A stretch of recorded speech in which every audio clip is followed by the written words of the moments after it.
සුබ දවසක් ඔයාලා හැමෝටම.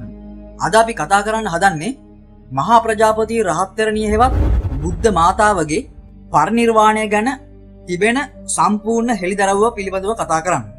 ඉතින් මේ ගැන කතා කරන්න කලින් තාමත් අපගේ යක් ප්‍රොඩක්ෂන් YouTube නාලිකාව subscribe කරලා නැත්නම් subscribe කරලා bell සලකුණ ඔබන්න අමතක කරන්න එපා. ඒ වගේම මේ වටිනා ධර්ම දානමය වීඩියෝව නොදන්න අයට දැනගන්න share කරන්නත් අමතක කරන්න එපා. එහෙනම් අපි මේ ගැන කතා කරමු. එක් කාලයක දේවාති දේව වූ බ්‍රහ්මාති බ්‍රහ්ම වූ සුගත තථාගත සම්බුදුරජාණන් වහන්සේ විශාලා මහනුවර මහා වනයේ කූටාගාර කියන ශාලාවේ වැඩ වාසය කරා. බුදුරජාණන් වහන්සේගේ සුළු මව වෙච්ච මහා ප්‍රජාපති මහරහත් තෙරණින් වහන්සේද විශාලා මහනුවර මනරම් වූ භික්ෂුණී අසපුවක වැඩ වාසය කරමින් සිටියා. රහත් වූ තවත් භික්ෂුණීන් වහන්සේලා 500 නමක් සමග වැඩ සිටි ප්‍රජාපති තෙරණින් වහන්සේට දවසක් මෙන්න මේ වගේ අදහසක් ඇති වුණා. ඒ තමයි මම අපගේ සම්බුදුරජාණන් වහන්සේගේ හෝ අගසව් දෙනම වහන්සේලාගේ හෝ ආනන්ද නන්ද රාහුල කියන මහා ශ්‍රාවකයන්ගේ පරිනිර්වාණය නොදකින්නෙමි. උන්වහන්සේලාගේ පරිනිර්වාණයට පෙරම මම බුද්ධ අවසරය අරගෙන පිරිනිවී යන්නෙමි කියන සිතුවිල්ල ඇති වුණා. එවිට අනෙකුත් මහරහත් තෙරණින් වහන්සේලාටද ආයු සංස්කාරය අත්හැරීම පිළිබඳව එම අදහසම එකම වාරයක ඇති වුණා. ඒත් සමගම මහ පොළොව කම්පා වෙමින් මහා භූමි චලනයක් ඇති වුණා. දිව්‍ය බෙර කම්පණය වුණා.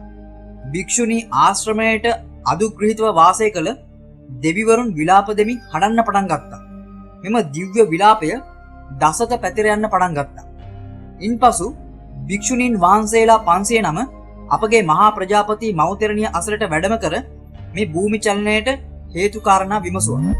එවිට මෞතෙරණින් වහන්සේ එතුමිය ආයු සංස්කාරය අත්හැරීම පිළිබඳව සිතූ අයුරු මෙහෙණින් වහන්සේලාට පැවසුවා. ඒ තෙරණිවරියන්ද තම තමන්ද එසේ ආයු සංස්කාරය පිළිබඳ විමසූ බව පැවසුවා. එවිට භික්ෂුණීන් වහන්සේලා මෞතෙරණින් වහන්සේට මෙන්න මෙහෙම පැවසුවා. ආර්ය උත්තමාවියෙන් ඔබතුමියගේ අපේක්ෂාවද එය නම් අප සැම අපගේ ශාස්ත්‍රූන් වහන්සේගේ අවසරය අරගෙන එක මොහොතේම පිරිනිවී යමු. අපි සැම ගිහි ගෙදරින්ද පැමිණියේ එකටයි. ඉතින් අපි සැමම එකටම නිවන් පුරයට වඩිමු කියලා කිව්වා. ඉන්පසු සියලු රහත් තෙරණින් භික්ෂුන් වහන්සේලා පාසිවුරු රැගෙන භාග්‍යවත් බුදුරජාණන් වහන්සේ බැහැ දැකීමට යාමට පිටත් වුණා. මව් තෙරණින් වහන්සේ භික්ෂුණීන් වහන්සේලා 500 නමක් පිරිවරමින් ආශ්‍රමයේ දොරටුව අසලට වැඩම කර ආශ්‍රමයේ දෙස බලමින් මෙන්න මෙහෙම පැවසුවා. භික්ෂුණී අසපුවේ අදුග්‍රහිත දෙවියන් මාහට සමාවෙන්න. මම මේ ආශ්‍රමයේ දකිනා අවසන් අවස්ථාවයි. අපි සැම අද ජාති ජරා ව්‍යාධි මරණ වලින් තොර අසංකත වූ නිර්වාණ ධාතුව වෙතට යන්නෙමු. අපි සැම අද පිරිනිවන් පාන්නෙමු කියලා කිව්වා. භික්ෂුණී අසපුවට පැමිණ සිටි රහත් නොවූ භික්ෂුන් වහන්සේලා එම පුවත ඇසීමෙන් මහත් ශෝකයෙන් බර වී හඬා වැටෙන්නට පටන් ගත්තා. අහෝ මෞතෙරණින් වහන්සේ, තවත් කල් ආශ්‍රය කිරීමට අපට පින් නැත කියලා බොහෝ සෙයින් හඬන්න පටන් ගත්තා. මෞතෙරණින් වහන්සේ පරිනිර්වාණයට යන පුවත ගම්මානයට ආරංචි වුණා. දුටු දුටුවන් සනසෝමින් කසාවතින් දසදිග ඒකාලෝක කරමින් මෞතෙරණින් වහන්සේ ප්‍රදාන 500 නමක් මහරහත් තෙරණින් වහන්සේලා වීදිය දිගේ වඩිද්දී නිවස්වල සිටි ස්ත්‍රීන් දිවෑවි මෙන්න මෙම පැවසුවා. අහෝ උත්තමාවියනි, අප සැම හැර නොයන්න. තවත් බොහෝ කාලයක් අප සමග වැඩ සිටින්න. ඔබතුමිය නැතිව අප කුමක් කරන්නද කියමින් අර ස්ත්‍රීන් තෙරණවරියන් අභියස හඬා වැටෙන්න පටන් ගත්තා. ඉන්පසු මෞතෙරණිය ඔවුන් සනසවමින් මෙන්න මෙහෙම පැවසුවා. පින්වතියනි, ඔබ සැම හැඬීමෙන් ප්‍රයෝජනයක් නැත. අද ඔබ සැම බොහෝ සතුටු විය යුතුයි. මම දුක පිරිසිඳ දැනගත්තෙමි. දුකට හේතුව දුරු කෙලෙමි. නිවන අවබෝධ කෙලෙමි. මාර්ගයේද මැනමින් වැඩුවෙමි. යම් දෙයක් පිණිස කිහිගෙයින් නික්මී ආවේ නම් මම ඒ සියල්ල සම්පූර්ණ කරගත්තෙමි.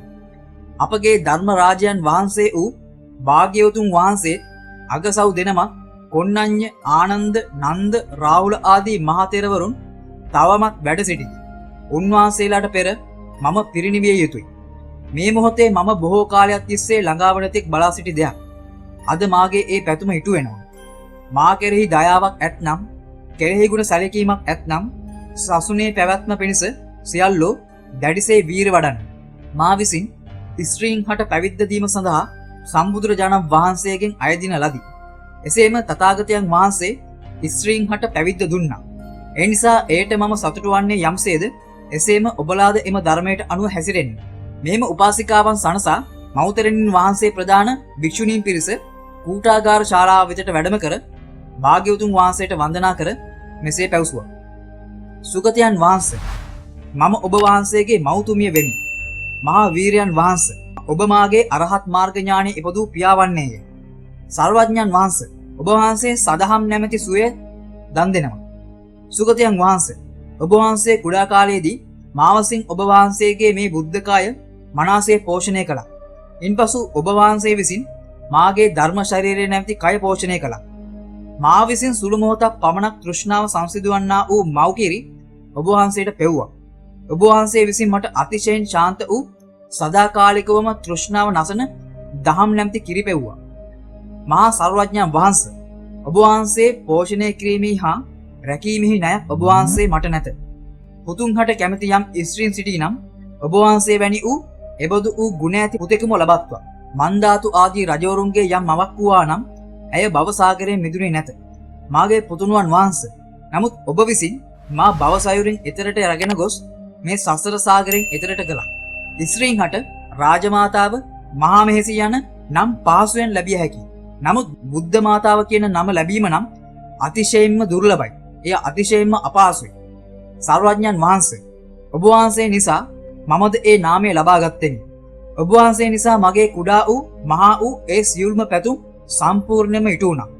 මහා වීරයන් වහන්සේ, දැන් මට පිරිනිවන් පෑමට අනුදැන වදාරණ සේක්වා. චක්‍ර, අංකුස, දජාදී මගුල් ලකුණු වලින් ශෝභමාන වූ රත්පියුමක් වගේ මුදුමලොක් වූ සිරිපා පුත්‍ර ප්‍රේමයෙන් යුතුව වන්දනා කිරීමට මා වෙතට දිගු කළ මැනේ. මාගේ දෙතනින් කිරිපවා මාගේ දෑතින් පෝෂණය කළ රම් පර්වතයක් වගේ බබලන ඔබ වහන්සේගේ සිරුර අවසන් වරට මෑණියන්ට පෙන්වනු මැනවි. සර්වඥ වහන්සේ, ඔබ වහන්සේගේ ශ්‍රී ශරීරය අවසන් වරට මැනවින් දැක බලා මම නිර්වාණයට යන්නෙමි කියලා මහා ප්‍රජාපති ගෞතමී රහත් තෙරණින් වහන්සේ පැවසුවා. ඉන්පසු අපගේ භාග්‍යවතුන් වහන්සේ දෙතිසක් වූ මංගල ලකුණින් පිරී ඇති රන්වන් පැහැයෙන් රැස් දෙන්නා වූ ඒ ශ්‍රී ශරීරයේ පොරවා සිටි බුද්ධ චීවරය දෙපසට කර බුද්ධ ඉර්ධියෙන් අනිකුත් භික්ෂුණීන් හැර මෑණියන් වහන්සේට පමණක් සර්වඥයන් වහන්සේගේ උඩකය පෙනෙන පරිදි ශ්‍රී ශරීරය මව් තෙරණියට පෙන්වා සිටියා. ඉන්පසු මව් තෙරණින් වහන්සේ සුගතයන් වහන්සේගේ සිරිපා මත නල්ල තබා, අද මම මාගේ අන්තිම ගමන යන්නෙමි.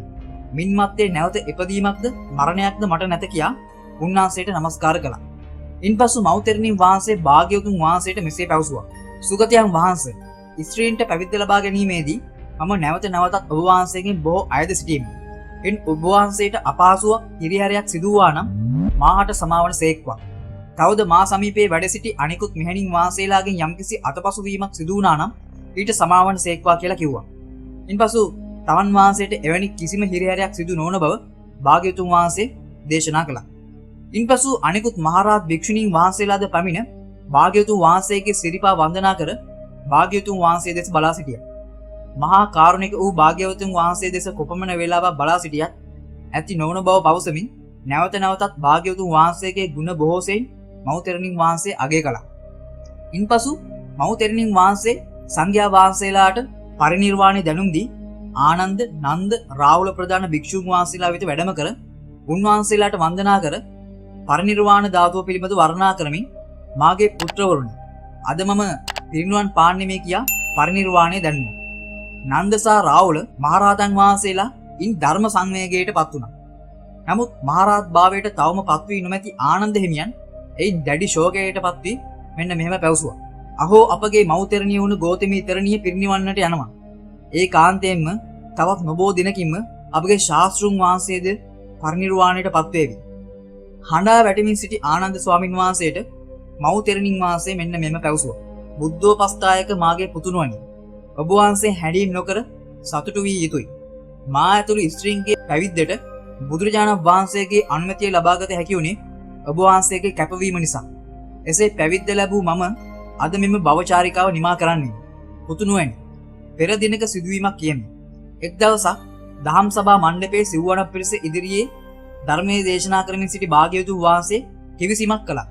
එවිට දහම් අසමින් සිටි මම බුදුරජාණන් වහන්සේ කෙරෙහි කරුණාවෙන් දෑත් මුදුනේ තබා උන්වහන්සේ වැඩ සිටිනා දිශාවට වන්දනා කර මෙන්න මේම පැවසුවා. භාග්‍යවතුන් වහන්සේට දීර්ඝායුෂ වේවා. ලෝක සත්වයන්ට දයානුකම්පාවෙන් තවත් බොහෝ කාලයක් කිසිදු රෝගාබාධයකින් තොරව සුවසේ වැඩ වාසය කරත්වා කියලා. එසේ පැවසූ මට බුදුරජාණන් වහන්සේට වන්දනා කරන වඩා සුදුසු ආකාරය එම වන්දනාව නොවන බව පැවසුවා. එසේනම් කුමන වන්දනාවක් සුදුසුද කියලා මම ඇසුවා. වීරයෙන් යුතුව සිටින දිවි දෙවෙනි කොට දහමේ හැසිරෙන නිරතුරුවම දැඩි වීරිය පරාක්‍රමයෙන් යුතුව සමගි සම්පන්නව සංඝයාව දකින්නේ නම් එය බුද්ධ වන්දනාව වෙන බව උන්වහන්සේ දේශනා කළා. පුතුණුවනි, මම සියලු භවයන් මුලින්ම උපුටා දැමුවෙමි. කෙලෙස් බැමි වලින් මිදුණු මම නිදාස් ඇතින්නක් ලෙසින් වාසය කළෙමි. අද මම භාග්‍යතුන් වහන්සේගෙන් පිරිනිවන් පෑමට අවසර ඉල්ලූ පසු උන්වහන්සේ මාහට අවසරය ලබා දුන්නා. පුතුණුවන් වහන්සේ, අද මම නැවත නොයන ගමනක් යන්නෙමි. ඉන්පසු මව්තෙරණින් වාසයේ ඇමතු අපගේ භාග්‍යවතුන් වහන්සේ මෙන්න මෙම දේශනා කළා. මෑණියනි, මෙලොව බොහෝ අඥාන පුද්ගලයෝ ඉන්නවා. ස්ත්‍රීන් පැවිදි වුණත් ඔවුන්ට කිසිම මාර්ගඵලයක් හෝ 이르දි හැකියාවක් නැහැ කියලා ඔවුන් සිතනවා. ඒ සියල්ලන්ගේ සැක දුරු කිරීම පිණිස පිරිනිවීමට පෙර අද අප ඉදිරියේ 이르දි ප්‍රාතිහාර්ය පෙන්වීමට මම අවසරය ලබා දෙමි කියලා බුදුරජාණන් වහන්සේ දේශනා කරනවා. එවිට මහා මව්තෙරණිය භාග්‍යවතුන් වහන්සේගේ සිරිපා වන්දනා කර වේගයෙන් ආස් කුසට වැඩම කළා. ඉන්පසු එතුමිය හා සමාන බොහෝ මව්තෙරණිවරු අහසේ මවා දැක්වුවා. ඒ වගේම ශනිකව ඒ සියලු දෙනා නැවත එක් අයෙක් වුණා. පොළොවේ වැසී තිබූ තැන් විවෘත කර පෙන්වුවා. විවෘත වූ තැන් නැවත ආවරණය කළා. ආකාශ කසින පංචම ධානයට සමවැදී ඉන් නැගී සිට බිත්ති වලින්ද පර්වත වලින්ද නොගැටී හිටියා. ආපෝ කසින සමාප්තියට සමවැදී පොළොවේ කිමිදී පෙන්වුවා. ජලයේ පොළොවේ වගේ ගමන් කළා. ඉන්පසු ආසයේ සිට පඨවි ධාතුවට සමවැදී පඨවි ධාතු ස්වභාවයේ ආසයේ ඇති කර පර්යයන්ගෙන් පක්ෂයක වගේ ආසයේ ගමන් කළා. රැස් වූ සියල්ලටම පෙනෙන පරිදි අභිඥාපාදික චතුර්ථ ධානයෙන් බඹලොව මහා පොළොව වෙතට අදිෂ්ඨාන කර ප්‍රාතිහාරයෙන් සියලු දෙනා බලා සිටීදීම ඇසුරු සැනකින් බඹලොවට ගියා. ඉන්පසු අභිඥාපාදික චතුර්ථ ධානයෙන් සිනේරු පර්වතයේ ළඟට අරගෙන අනෙක් අයට පෙනෙන්නට සැලසුවා. සිනේරු කන්දේ අග කොටස අතින් අල්ලාගෙන අපගේ පෘථුවිය සහ මුලින්ම අනෙක් අතට හරවා කිසිම සතෙකුට අනතුරක් නොවන ලෙසට අදිෂ්ඨාන කර සියලු දෙනා පෘථුවියේ සිටියදීම පෘථුවිය කුඩයක් ලෙසින් අතින් අරගෙන අවකාශයේ සක්මන් කළා.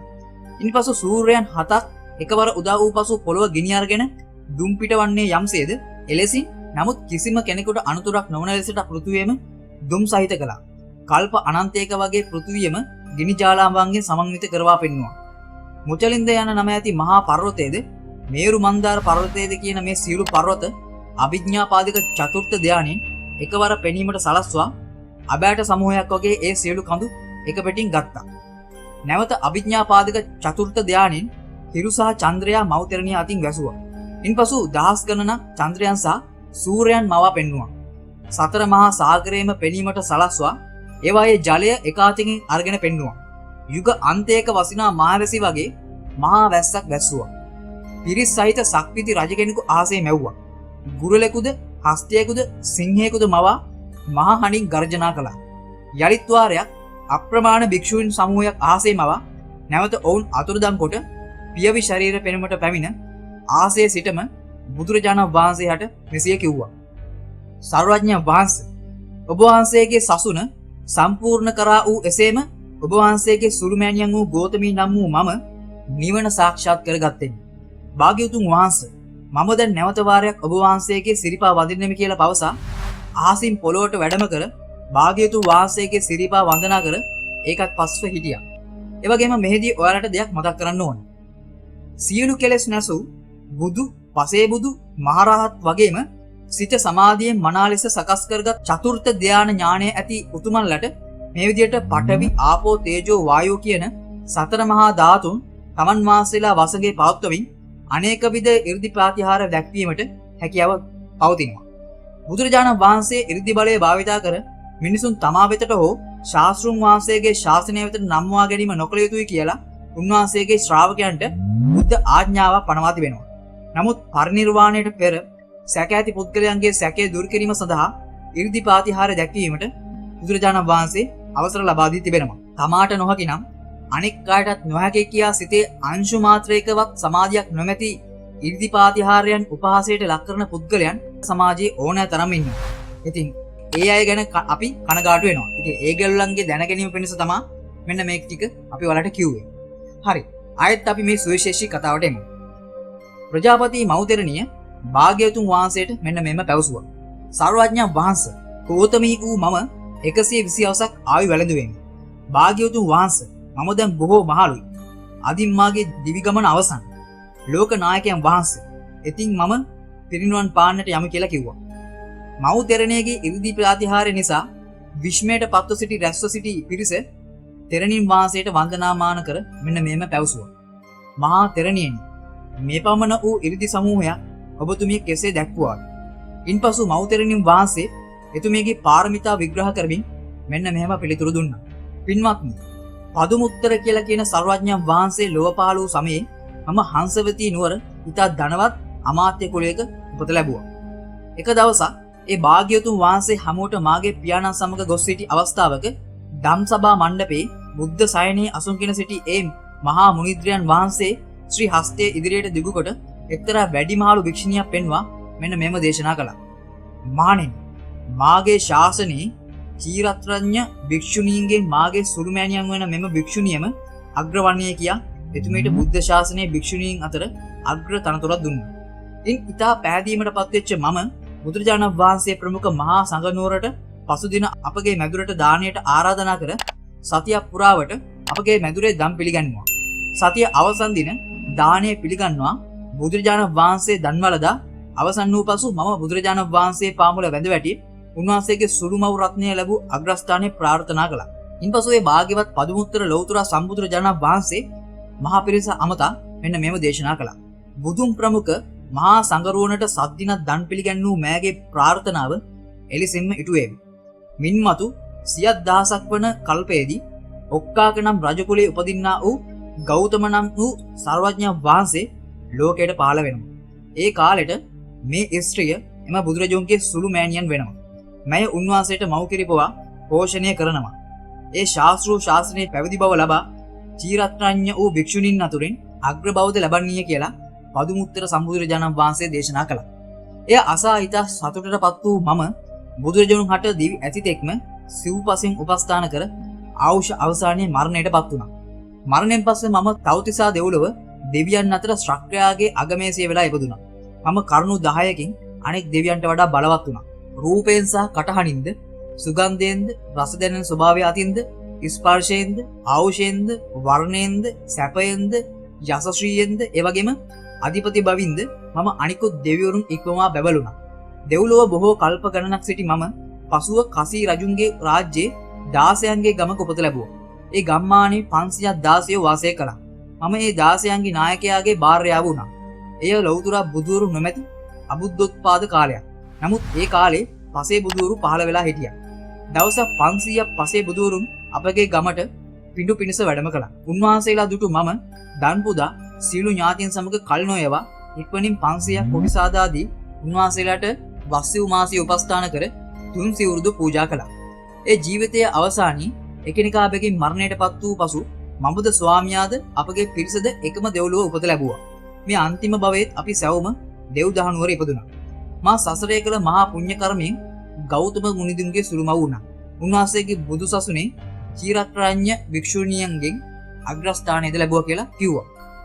ඉන්පසු මෞතෙරණින් වහන්සේ සමග වැඩම කළ අනිකුත් තෙරණිවරු 509ද බුදුරජාණන් වහන්සේගේ අවසරය පරිදි ඉර්ධි ප්‍රාතිහාර්ය පෙන්නවා බුදු සිරිපා මුල වැඳ වැටි පසුව ඒකත් පස්ව සිටියා. ඉන්පසු භාග්‍යවතුන් වහන්සේ මෙන්න මෙම දේශනා කළා. දැන් පරිනිර්වාණයට කල් එළඹ ඇත. ඔබ සැම යමක් පිණිස බලා සිටියේ නම් දැන් ඒට කාලය. ඉන්පසු මෞතෙරණින් වහන්සේ අනිකුත් මෙහෙණින් වහන්සේලා සමග නැවත භික්ෂුණී අස්පෝ වෙතට යාමට පිටත් වුණා. එතුමිය කූටාගාරය වෙත පැමිණියේ භාග්‍යවතුන් වහන්සේ වන්දනා කර පරිනිර්වාණයට අවසර ඉල්ලීමට. දැන් බුද්ධ අවසරය ලබාගෙන අවසන්. ඒ නිසා එතුමිය නැවත ආශ්‍රමයේ වෙත යාමට පිටත් වුණා. යන ගමනේදී සිදුවුණේ මහා ආශ්චර්යය. මහා කාරුණික වූ භාග්‍යවතුන් වහන්සේ බුද්ධ මාතාවට සිදු කරන කළගුණ සැලකීමක් වශයෙන් ශ්‍රාවක සංඝ රත්නය පිරිවරමින් මෞතෙරණිය පිටුපසින් වැඩම කරන්නට පටන් ගත්තා. මහා ප්‍රජාපති තෙරණින් වහන්සේට හැරුණු විට බුදුරජාණන් වහන්සේ පසු ගමන් ගිය තවත් අයෙක් මේ තුන් ලෝකේ නැහැ. සම්බුදුරජුන් මහත් වූ ජන සමූහයා සමග මෙහෙණි ආරාමයේ දොරටුව දක්වා මෞතෙරණිය අනුව යමින් වැඩම කළා. එවිට ගෞතමී මෞතෙරණිය සෙසු සියලු භික්ෂූන්ගේ සමග නැවත වාරයක් සර්වඥ වූ බුදුරජුන්ගේ පාමුල වැඳ වැටි මෙන්න මෙහෙම කිව්වා. මාගේ බුදු පුතුණුවනි, සර්වඥ ඔබ වහන්සේගේ සිරිපා කමල් අන්තිම වරට මම වඳිමි. මේ මාගේ බුදුරජුන්ගේ අන්තිම දැකුමයි. බොහෝ දිනක පෑයූ කුම්සදක් වැනි වූ ඔබ වහන්සේගේ මූණ නැවත කිසි දිනක නොදකින්න. මහා වීරයන් වහන්සේ, ඔබ වහන්සේගේ සිව්මැලි සිරිපා වැදුමක් නැවත මේ මහලු මෑණියන් අතින් කවර කලකවත් නොවන්නේය. ලෝකනායකයන් වහන්සේ, ඔබ වහන්සේගේ සිරිපා යුග්මය මත හිස තබා නැවත නැවතත් වන්දනා කරමි. මම දැන් ඉතින් පිරිනිවන්නට යන්නේ. එවිට මෞතෙරණින් වහන්සේ අනිකුත් භික්ෂුණීන් සමග අසපුව ඇතුළට වැඩම කර අර්ධ පර්යංකයෙන් යුතුව වැඩ සිටි. ඉන්පසු එතුමියගේ දායිකාවෝ හඬමින් වැළපෙමින් අත්ල හිසේ ගසා ගනිමින් විලාප නගන්නට පටන් ගත්තා. අපගේ මෞතෙරණින් වහන්සේ ඒ සිටි ප්‍රධාන දායිකාව ළඟට ගෙන්වා තම මෑණියන් වගේ ඇගේ හිස පිරිමැද මෙන්න මෙහෙම පැවසුවා. දියණියනි, සියලු සංස්කාරයෝ අනිත්‍ය වෙනවා. වෙන්වීමකින් කෙලවර වෙනවා. ශෝක නොවන්න කියා දායිකාවන් සෑමදෙනාම සැනසුවා. ඉන්පසු මහා ප්‍රජාපති ගෞතමී මෞතෙරණිය දැස් වසා අර්ධ පර්යංකයෙන් වැඩ සිටම පිළිවෙලින් ප්‍රථම ධානයටද, ද්විතීය ධානයටද, තෘතීය ධානයටද, චතුර්ථ ධානයටද සමවැදුණා. ආකාසඤ්ඤායතනයටද, ඒ වගේම විඤ්ඤාචායතනයටද, ආකින්චායතනයටද, නිවසඤ්ඤා නාසඤ්ඤායතනයටද පිළිවෙලින් සමවැදුණා. ඉන්පසු ප්‍රථම ධානය දක්වා ප්‍රතිලෝම වශයෙන්ද, ඉන්පසු චතුර්ථ ධානය දක්වා අනුලෝම වශයෙන්ද ධානයට සමවැදුණා. ඉන්පසු චතුර්ථ ධානයෙන් නැගී සිට මේ මහා භද්‍රකල්පයේ හතරවැනි අන්තක්කල්පයේ ලෞතර බුදු බව ලැබූ ගෞතම සර්වඥයන් වහන්සේගේ සුරුමව් රත්නය පහන් සිලක්සේ නිවි ගොස් පිරිනුවන් පෑවා. එවිට මහා භූමිකම්පාවක් ඇති වුණා. පෘථුවිය නිම්නාද දෙන්න පටන් ගත්තා. අහසේ විදුලි කොටමින් අකුණු පුපුරන්නට පටන් ගත්තා. දිව්‍ය බෙර නාද වුණා. දෙවිවරු විලාප තබමින් හැඬුවා. අහසින් මල් වැසි ඇති වුණා. මහා මේරු පර්වතයේ ඒ මේ අත චලනය වෙමින් දෙදරමින් කම්පා වුණා. හාත්පසම ශෝකයෙන් සලිත වී යන්න පටන් ගත්තා. දෙවියන්, නාගයන්, අසුරයන්, බ්‍රහ්මයන් අධික ශෝකයටත් සංවේගයටත් පත් වුණා. අනිකුත් මෙහෙණින් වහන්සේලාද ඒ සමගම පිරිනුවන් පෑවා. එවිට අපගේ සර්වඥයන් වහන්සේ ආනන්ද තෙරුන් වහන්සේ අමතා මෙන්න මේම දේශනා කළා. ආනන්ද, අපගේ මෞතුමිය පිරිනිවී ගියා. යන්න දැන් ගොස් සියලු සංඝ පිරිස අමුතා බුද්ධ මාතාව පිරිනිවී ගිය බව පවසන්න.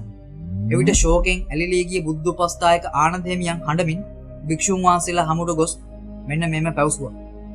අහෝ, අපගේ භාග්‍යවතුන් වහන්සේ කුමාර අවදියේ ලේකිරි කර පෝෂණය කළා වූ අප සැමටම මෑණි කෙනෙක් ලෙසින් බුදු සසුනේ වැජබී සිටියා වූ බුද්ධ මාතා මහා ප්‍රජාපති රහත් උත්තමාවිය මීට සුළු වේලාවකට පෙර පහන් සිලක් නිවී යන්නාසේ පිරිනිවී ගියා. අපගේ බුද්ධ මාතාවගේ අවසන් කටයුතු පිණිස සියලු දෙනා වහන්සේලා වැඩම කරත්වා කියා පැවසුවා.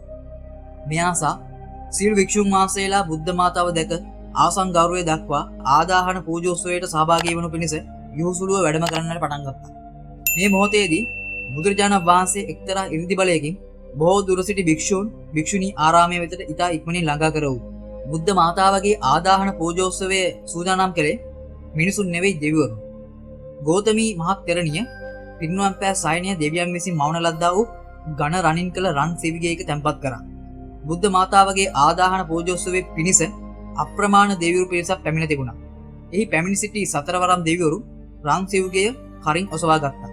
ශ්‍රක්ක දෙවියන් ප්‍රමුඛ අනෙක් දෙවිවරු සෙසු මෙහෙණිවරියන්ගේ රන් සෙවිගවල් ඔසවා ගත්තා. සියලු දිසාවල පැතිරුණු වියනින් ධජ්ජ පතාකයන්ගෙන් ආස්කුස පිරියද්දී දිව්‍ය මල් වැසි ධාරාවෝ ඇද හැලෙන්න පටන් ගත්තා. දිව්‍ය සඳුන් සුවඳ දසක පැතිර යන්නට පටන් ගත්තා. මහ පොළොවේ බුද්ධ මාතාව වෙනුවෙන් පිපුණු මල් පළසක් වගේ දිස්වන්න පටන් ගත්තා. සඳත්, හිරුත්, තරුත් එදින ආසේ එක්වරම දිස්වුණා. දෙවිවරු මෞතෙරණිය උදෙසා දිව්‍ය මලින් සුවඳින් ගැයීමෙන් පූජා සත්කාර කළා. දෙවියන්, බඹුන්, මිනිසුන්, නාග, අසුරාදී මේ සියලු දෙනා බුද්ධ මාතාවට අපමණ පූජා පැවැත්වුවා. ආදාහනීය පිණිස මෞතෙරණින් වහන්සේගේ ශ්‍රී දේහයේ රැගෙන යන මොහොතේද පරිනිර්වාණ මොහොතට පෙර එතුමිය පිටුපස බුදුහිමියන් වැඩම කළ සෙයින්ම බුදුරජාණන් වහන්සේ ප්‍රමුඛ මහා සංඝ පිරිස ආදාහන පෙරහැර පිටුපසින් පසු ගමන් කළා.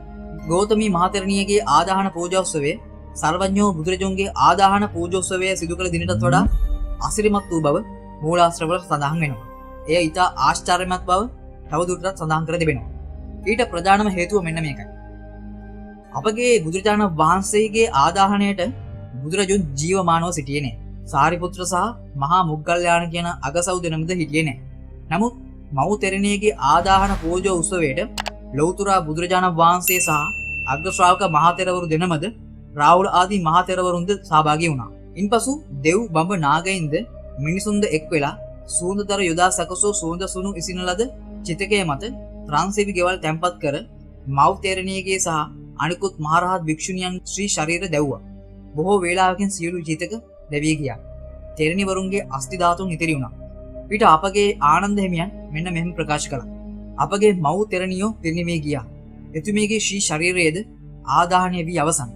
අනේ අපගේ බුදුරජාණන්ගේ පරිනිර්වාණයද නොබෝ දිනකින්ම සිදුවේවි කියා මට සැකයක් පවතිනවා. ඉන්පසු ආනන්ද හිමියන් මව් තෙරණියගේ අස්ථි ධාතුන් වහන්සේලා මව් තෙරණියගේ පාත්‍රයට එකතු කර ඒවා භාග්‍යවතුන් වහන්සේ වෙත පිරිනැමුවා. භාග්‍යවතුන් වහන්සේම ධාතුන් ශ්‍රී හස්තයට අරගෙන මෙන්න මෙහෙම දේශනා කළා. මහා අරටු සහිතව පවතින වෘක්ෂවලද අති විශාල කඳ පවා පළුදු වෙනවා. මෙය අනිත්‍යතාවය නම් වෙනවා. භික්ෂුණීන්ගේ නායිකාව වෙච්ච ගෞතමී උත්තමාවියද මෙසේ පිරිනිවනට පත් වුණා. මහණෙනි, අසිරිය නම් මෙයයි. ධාතුන් ඉතිරි කර බුද්ධ මාතාව පිරිනිවී ගිය විට පවා තථාගතයන් වහන්සේ වන මා තුල ශෝක වැළපීම් කිසිවක් නැත. මම සියලු ශෝක උල් ගලවා මොළින් උපුටා දැමූ අයෙක්. මෙසේ දේශනා කළ භාග්‍යවතුන් වහන්සේ මව් තෙරණියගේ ශ්‍රී ශරීරයේ ධාතුන් වහන්සේලා බුදුරජාණන් වහන්සේගේ ශ්‍රී හස්තය මත තබාගෙනම එතුමියගේ අප්‍රමාණ ගුණ කදම්බය වර්ණනා කළා. අවසානයේදී මෙහෙම දේශනා කළා. සියලු සංස්කාරයෝ නැසී වෙනසී යනවා. තමාටම පීඨ පිළිසරණ කරගෙන සතර සතිපට්ඨානයේ සිත පිහිටුවාගෙන වාසය කරන්න. සප්ත බෝධංගයන් වඩා සියලු දුක් කෙලවර කර දමන්න. අප්‍රමාදී වන්න කියලා බුදුරජාණන් වහන්සේ දේශනා කළා. ඉතින් මේ වටිනා ධර්ම දානමය වීඩියෝව නොදන්නට දැනගන්න ෂෙයා කරලා ඔබත් ධර්ම දානමය කුසලයක් ඇති කරගන්න. ඒ වගේම තාමත් අපගේ යක් ප්‍රොඩක්ෂන් YouTube නාලිකාව subscribe කරලා නැත්නම් subscribe කරලා bell සලකුණ බටනත් අමතක කරන්න එපා. අදට එනම් සමගන්න ඔබ සියලුම දෙනාට සුබම සුබ දවසක්.